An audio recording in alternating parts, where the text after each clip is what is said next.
Hi hello friends, എല്ലാ കൂട്ടുകാർക്കും പത്തരമാറ്റ് സീരിയലിൻ്റെ ഇനി വരാൻ പോകുന്ന ഒരു അപ്കമിങ് റിവ്യൂയിലേക്ക് തന്നെ സ്വാഗതം കേട്ടോ. ചാനൽ ആദ്യമായിട്ടാണ് കാണുന്നുണ്ടെങ്കിൽ ഒന്ന് സബ്സ്ക്രൈബ് ചെയ്ത് ലൈക്ക് ചെയ്ത് സപ്പോർട്ട് ചെയ്യാൻ വേണ്ടി മറക്കല്ലേ. അങ്ങനെ പൂർവ്വ വിദ്യാർത്ഥി സംഗമങ്ങളൊക്കെ കഴിഞ്ഞിട്ട് ജലജ തിരിച്ച് അനന്തപുരിയിലേക്ക് വരുവാണ്. അനന്തപുരിയിലേക്ക് തന്നെ ജലജ ഞെട്ടിപ്പോകാണ്. നോക്കുമ്പോൾ അവിടെ ഒരു ആഘോഷം നടക്കാൻ പോകുന്ന കാര്യങ്ങളൊക്കെ ചെയ്തു വെക്കുക കേട്ടോ.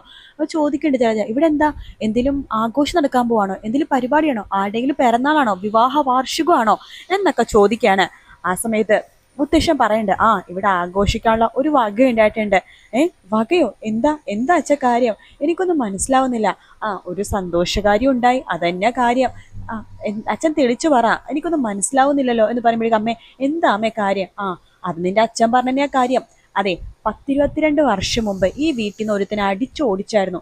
അവൻ വീണ്ടും ശത്രുതയുടെ പക കൊണ്ട് കുടുംബം തകർക്കാൻ വേണ്ടി വന്നു. അവനെ വീണ്ടും പടിയടിച്ച് പിണ്ടം വെച്ച് അവന്റെ മേലിൽ വിജയം കണ്ടു. അതുകൊണ്ടിട്ടാണ് ഇന്നിവിടെ ആഘോഷം നടക്കുന്നത്. 10-22 വർഷം മുമ്പ് ഇവിടെ നിന്ന് പുറത്താക്കിയതോ, അതാരെയാ എന്ന് പറയുമ്പോൾ നാഗേന്ദ്രനാടി എന്ന് മുത്തശ്ശൻ പറയാണ്. നാഗേന്ദ്രനോ? അതെ, ആ നാഗേന്ദ്രൻ തന്നെ, നിന്റെ കഴുത്തിൽ താലി കെട്ടിയ നിന്റെ 2 കുട്ടികളുടെ അച്ഛൻ, ആ നാഗേന്ദ്രൻ 22 വർഷത്തിന് ശേഷം വീണ്ടും വന്നിരിക്കുക പക വീട്ടാനായിട്ട്. അപ്പൊ അവൻ അങ്ങനെ വെറുതെ വിടാൻ പറ്റുമോ? അയാള് വീണ്ടും വന്നു. അതെ, അയാളാണ് ഈ AN ജ്വല്ലറിയുടെ മുതലാളി, മനസ്സിലായോ? ഷേ, അയാള് വീണ്ടും വന്നോ എന്ന് പറഞ്ഞിട്ട് വേഗം തന്നെ അകത്തേക്ക് കയറി പോവാണ് ജലജ. പക്ഷെ ജലജക്ക് നാഗേന്ദ്രനോട് വല്ലാത്ത ദേഷ്യം കേട്ടോ. ജലജ ഈ കാര്യം അബിയോട് ചോദിക്കണ്ട്. അബി, ഞാൻ കേട്ടതൊക്കെ സത്യമാണോ? അമ്മ എന്താ കേട്ടേന്ന് എനിക്ക് എങ്ങനെ അറിയാം? അല്ല, ആ നാഗേന്ദ്രൻ അയാളാണോ AN ജ്വല്ലറിയുടെ മുതലാളി? അങ്ങനെയൊക്കെ ദേ മുത്തശ്ശൻ പറയണത് ഞാൻ കേട്ടു. ഓഹോ, അപ്പൊ നീ ഇതിനു മുമ്പ് അത് അറിഞ്ഞിട്ടേ ഇല്ല? എനിക്കതിനെ കുറിച്ചൊന്നും അറിയാനേ പാടില്ല അമ്മേ. ഓഹോ, അപ്പൊ അങ്ങനെയാണ്, നിനക്ക് അറിയാനേ പാടില്ല. അപ്പൊ നീ അങ്ങനത്തെ ഒരാളെ കണ്ടിട്ടേ ഇല്ല? ഞാൻ കണ്ടിട്ടൊന്നുമില്ല. എന്നാലേ നീ ഒരു കാര്യം ചെയ്യ്, ആ കമ്പനി നീ ഇനി ജോലി എടുക്കണ്ട, റിസൈൻ ചെയ്യ്. അമ്മേ, അങ്ങനെ പെട്ടെന്ന് റിസൈൻ ചെയ്യാൻ പറ്റുന്നില്ല. ഒരു കമ്പനി റിസൈൻ ചെയ്യണമെന്നുണ്ടെങ്കിൽ ഒരു 30 ദിവസം മുമ്പ് നോട്ടീസ് പീരീഡ് കംപ്ലീറ്റ് ആക്കണം, അല്ലെങ്കിൽ ഞാൻ അങ്ങോട്ട് പൈസ കൊടുക്കേണ്ടി വരും എന്ന് പറയാണ്. അതുകൊണ്ട് നോട്ടീസ് പീരീഡ് കഴിയുന്നവരെ ഞാൻ ആ കമ്പനി തന്നെ നിൽക്കാം. പിന്നെ അമ്മ പേടിക്കണ പോലെ ഒരിക്കലും ഞാൻ നാഗേന്ദ്രനായിട്ട് ചേരില്ല അമ്മേ. എൻ്റെ അമ്മേനെ ഇട്ടേച്ചും പോയ ആളാണ് അയാളത്തെ ഞാൻ ഒരിക്കലും ക്ഷമിക്കില്ല. ജലജ പറയണ്ട്, എടാ, എന്നെ ഇട്ടേച്ചും പോയത് മാത്രല്ല, അയാളെ ചതിയുടെ ആൾരൂപമാണ് അയാള് എന്ന് പറയാണ്. ശരി അമ്മേ, 1 മാസം നോട്ടീസ് പീരീഡ് കഴിഞ്ഞിട്ട് ഞാൻ ആ ജോലി രാജിവെക്കാം എന്നൊക്കെ അബി ഇങ്ങനെ പറഞ്ഞിട്ട് അപ്പുറത്തേക്ക് പോവാണ്. ശേഷം നവ്യയുടെ അടുത്ത് പറയണ്ട്, നവ്യെ, നീ ഇനി മുതൽ AN ജ്വല്ലറിയുടെ മോഡലായിട്ട് പോവണ്ട എന്ന് ജലജ പറയാണ്. അതെന്താ, ഞാൻ പോയാല്? നീ പോവണ്ട. AN ജ്വല്ലറിയുടെ മുതലാളി അബിയുടെ അച്ഛനല്ലേ നാഗേന്ദ്രൻ, അയാളെ ചതിയുടെ ആൾരൂപമാണ് എന്ന് പറയണം. അതുകൊണ്ട് അയാളുടെ ജ്വല്ലറിലേക്ക് നീ ഇനി പോവണ്ട, അതെന്റെ ഇഷ്ടമാണ്. ഞാൻ മോഡലാവുമ്പോൾ അവരെനിക്ക് പണം തരുന്നുണ്ട്. അതിന്റെ മുതലാളി ഏതാണ്, തൊഴിലാളി ഏതാണ്, MD ആരാണ്, CEO ആരാണ് എന്നൊന്നും അന്വേഷിക്കേണ്ട കാര്യം എനിക്കില്ല.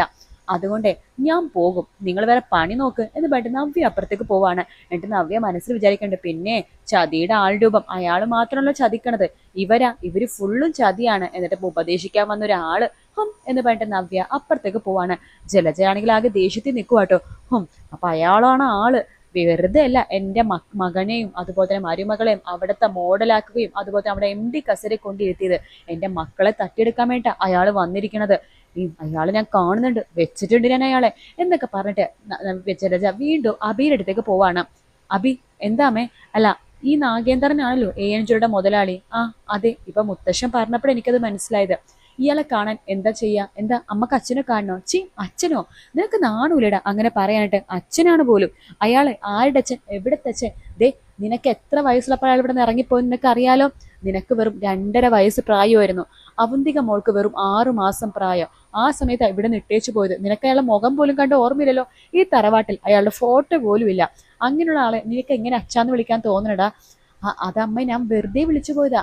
എനിക്ക് അയാൾ അച്ഛനൊന്നും ആവേണ്ട ആവശ്യമൊന്നുമില്ല. എനിക്കെന്തിനാണ്? എന്നാലും നീ ഒരു കാര്യം ചെയ്യണം. ചിലപ്പോൾ മക്കളായ നിങ്ങളോട് അയാൾക്ക് ചിലപ്പോൾ സ്നേഹം കാണുമായിരിക്കും. നിങ്ങൾ എങ്ങനെയെങ്കിലും എനിക്ക് അയാളെ മീറ്റ് ചെയ്യാനുള്ള ഒരു അവസരം ഉണ്ടാക്കി തരണം. അമ്മ എന്തിനെ അയാളെ കാണുന്നത്? എനിക്ക് ചോദിക്കണം, അയാൾ ഇപ്പൊ വന്നതിന്റെ ഉദ്ദേശം എന്താണെന്ന്. അത് മുത്തശ്ശൻ പറഞ്ഞല്ലോ, പകരം വീട്ടാൻ വേണ്ടി വന്നതാണെന്ന്. അയാളെ അച്ഛൻ പറഞ്ഞയക്കണം മുമ്പ് എനിക്ക് പറഞ്ഞയക്കണം. ഇവിടെ നാട്ടിൽ നിന്നല്ല, യമപുരിയിലേക്ക്. എനിക്ക് കുറച്ച് കണക്കുകളൊക്കെ തീർക്കാനുണ്ട്. ഞാൻ ശ്രമിക്കാമേ എന്നൊക്കെ പറയാണ്. ശേഷം അബി ഈ കാര്യം നാഗേന്ദ്രനെ വിളിച്ചു പറയണ്ട. അച്ഛാ, അമ്മ ഭയങ്കര ദേഷ്യത്തിലാണ്, അച്ഛനെ കാണണം, സംസാരിക്കണം എന്നൊക്കെ പറയണ്ട്. ശരി, ഞാനും ജലജനെ കാത്തിരിക്കുകയാണ്, എനിക്കും അവളോട് സംസാരിക്കാനുണ്ട്. നീ ഒരു കാര്യം ചെയ്യും, ഡേവിഡ് സാർ പറഞ്ഞിട്ടാണെന്ന് പറഞ്ഞാൽ മതി. നാളെ ഒരു 10 മണിക്ക് അയാളോട് ആ ബീച്ച് റോഡിലേക്ക് വരാൻ പറ. ശരി അച്ഛാ എന്ന് പറഞ്ഞിട്ട് അബി ഫോം വെക്കാണ്.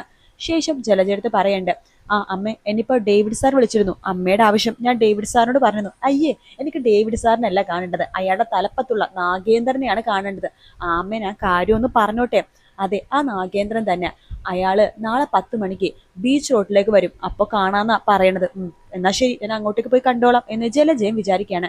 ശേഷം ജലജ നേരിട്ട് നാഗേന്ദ്രനെ കാണാൻ വേണ്ടി ബീച്ചിലേക്ക് പോകുന്നുണ്ട്. നാഗേന്ദ്രൻ അവിടെ ഉണ്ട്. വർഷങ്ങൾക്ക് ശേഷം കണ്ട ജലജ നാഗേന്ദ്രനോട് ഭയങ്കര ഷൗട്ട് ചെയ്യാട്ടോ. നിങ്ങൾക്ക് നാണമില്ലേ വീണ്ടും വരാനായിട്ട്? എൻ്റെ മക്കളെ അടിച്ചു മാറ്റാൻ വേണ്ടിയിട്ടാണ് നിങ്ങൾ വന്നത്, എൻ്റെ മക്കളെ സ്വന്തമാക്കാൻ വേണ്ടിയിട്ടാണ് നിങ്ങൾ വന്നത്, കള്ളവും ചതിയും മാത്രമേ നിങ്ങൾക്കുള്ളൂ എന്നൊക്കെ പറഞ്ഞിട്ട് വല്ലാതെ കുറ്റപ്പെടുത്താണ്. അപ്പൊ തിരിച്ച് നാഗേന്ദ്രൻ പറയണ്ട്, ജലജ, എൻ്റെ ഈ ജീവിതത്തിൽ എനിക്ക് ഒരേ ഒരു ഭാര്യയുള്ളൂ, അത് നീയാണ്. എനിക്കാകെ 2 മക്കളേ ഉള്ളൂ, അത് അവന്തികയും അഭിയുമാണ്. AN ജ്വല്ലറിയുടെ A എന്ന് വെച്ചാൽ അവന്തികയും അഭിയുമാണ്. ഞാൻ നാഗേന്ദ്രൻ. ജലജ, ഞാൻ നിന്നെ ഉപേക്ഷിച്ചു പോയി, ഞാൻ നിന്നെ ചതിച്ചു എന്നൊക്കെ നീ പറയണ്ടല്ലോ. നീ തിരിച്ച് എന്നോട് എന്താ ചെയ്തത്? അന്ന് നിന്റെ അച്ഛൻ എന്ന് പറഞ്ഞ ആ മൂർത്തി എന്നെ ആ തറവാട്ടിൽ നിന്ന് അടിച്ചു പുറത്താക്കിയപ്പോഴേക്കും നീ എനിക്ക് വേണ്ടി ഖമ എന്നൊരു അക്ഷരം ഉണ്ടിയോ? ഇല്ലല്ലോ. അതിന് നിങ്ങളുടെ കയ്യിൽ 10 പൈസ ഉണ്ടായില്ലോ. പിന്നെ ഞാൻ എന്തിനാ നിങ്ങൾക്ക് വേണ്ടി സംസാരിക്കുന്നത്? പിന്നെ നിങ്ങൾ ചതിക്കാൻ മാത്രമല്ലേ വായു തുറക്കാറുള്ളൂ, നോണ മാത്രമേ പറയുള്ളൂ. നീയും അങ്ങനെ തന്നെയായിരുന്നില്ലേ ജലജെ? നമ്മൾ രണ്ടുപേരും നല്ല മാച്ച് ആയിരുന്നില്ലേ? എന്തോ കാലം അങ്ങോട്ട് കഴിഞ്ഞു പോയി ജലജെ. കാലം മറക്കാത്ത മുറിവുകളില്ലല്ലോ. നീ അതൊക്കെ വിട്ടുകള. നമ്മുടെ മക്കൾക്ക് വേണ്ടി, അല്ലെങ്കിൽ നമ്മുടെ മാത്രം മക്കൾക്ക് വേണ്ടി നമ്മൾ ഒരുമിച്ച് നിന്നേ പറ്റൂ. നിങ്ങൾ എന്താ ഉദ്ദേശിക്കണത്? നമുക്ക് മൂർത്തി ജ്വല്ലറിയും അനന്തപുരി തറവാടും നമ്മുടെ മക്കൾക്ക് വേണ്ടി മാത്രമായിട്ട് പിടിച്ചെടുക്കണം. അതിന് നീ എൻ്റെ കൂടെ നിൽക്കണം. എനിക്കതിന് സാധിക്കില്ല. നിങ്ങൾ ചതിക്കും, അവസാന നിമിഷത്ത് നിങ്ങൾ ചതിച്ചുകൊണ്ട് പോകും. ഇല്ല ജലജെ, സത്യം, പ്രോമിസ്, ഞാൻ ഇനി ഒരിക്കലും നിന്നെ ചതിക്കില്ല. ദേ നോക്ക്, ഇത്രയും വർഷം നിന്നെ പിരിഞ്ഞു നിന്നിട്ട് പോലും എനിക്ക് വേറൊരാളിൽ ഒരു കുട്ടി പോലും ഉണ്ടായിട്ടില്ല, വേറൊരാളെ ഞാൻ വിവാഹം കഴിച്ചിട്ടില്ല, അങ്ങനെ ജീവിച്ചിട്ടില്ല. എൻ്റെ മനസ്സിൽ ഇപ്പോഴും നീ മാത്രമുള്ള ജലജ എന്നൊക്കെ പറയാണ്. അതിൽ ജലജയും വീഴുന്നുണ്ട് കേട്ടോ. അപ്പൊ അങ്ങനെ അവര് തമ്മിൽ ഒന്നാവുന്നൊക്കെ ഉണ്ട്, ആരും അറിയാതെ. അതങ്ങനെ നടക്കുന്ന സമയത്ത് നമ്മുടെ അവന്തികയുടെ കള്ളത്തരം നമ്മുടെ മുത്തശ്ശി കണ്ടുപിടിക്കാൻ വേണ്ടി പോകാട്ടോ. അതാണ് നാളത്തെ വീക്കെൻഡ് പ്രൊമോയിൽ കാണാൻ വേണ്ടി പോണത്. വേറൊന്നുമല്ല, നമ്മുടെ അവന്തിക അച്ഛനെ ഫോൺ ചെയ്യണത്, അതായത് നാഗേന്ദ്രനെ ഫോൺ ചെയ്തിട്ട് അനീനെ വരുതിയിൽ വീഴ്ത്താനും അതുവഴി മൂർത്തീസ് ജ്വല്ലറി എടുക്കാനും പിന്നെ അനന്തപുരി കൊട്ടാരം ഫുള്ളും സ്വന്തം പരിധിയിലാക്കാനും വേണ്ടി ശ്രമിക്കുന്ന കാര്യം നമ്മുടെ മുത്തശ്ശി അവന്തികയുടെ വായി തന്നെ സത്യങ്ങൾ മനസ്സിലാക്കാണ്. പക്ഷെ അതിന് മുകളിൽ വേറൊരു ട്വിസ്റ്റ് ഉണ്ട്. മുത്തശ്ശി സത്യങ്ങൾ മനസ്സിലാക്കിയെന്ന് അവന്തികക്കും മനസ്സിലായി.